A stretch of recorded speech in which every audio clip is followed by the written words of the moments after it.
Rais wa Marekani Donald Trump ametoka tu kutoa chapisho refu la ukweli wa kijamii kuhusu shambulio la Israeli kwenye uwanja wa gesi wa Pars Kusini huko Irani Jumatano usiku. Katika kilipiza kisasi mgomo huo, Iran ilishambulia rasi la fani ya Qatar, eneo la viwanda ambalo lina kituo kikubwa zaidi cha kusindika gesi ya kimiminika duniani, yani LNG. Katika chapisho lake lenye maneno makali, Trump anasema Marekani haikujua lolote kuhusu mgomo wa Israel na anatishia kuongezeka iwapo Iran itashambulia tena Qatar.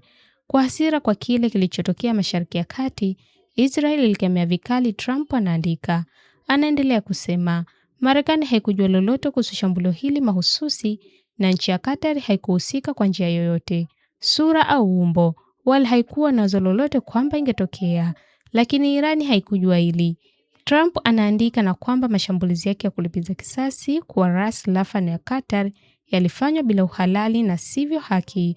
Trump anaandika katika mji mkuu kwamba Israel haitashambulia tena uwanja wa gesi wa Pars kusini mwa Irani isipokuwa Irani itaamua bila busara kushambulia taifa lingine lisilo na hatia ambalo katika kesi hii ilikuwa Qatar. Iwapo Irani itashambulia tena Qatar, Trump anatishia kwamba Marekani italipua kwa kiasi kikubwa eneo lote la uwanja wa gesi wa Pars Kusini kwa kiasi cha nguvu na uwezo ambao Irani haijawahi kuona au kushuhudia hapo awali. Anaongeza kuwa hataki kuidhinisha kiwango hiki cha vurugu na uharibifu kwa sababu athari za muda mrefu kwa Irani, lakini pia LNG ya Qatar itashambuliwa tena, sitasita kufanya hivyo.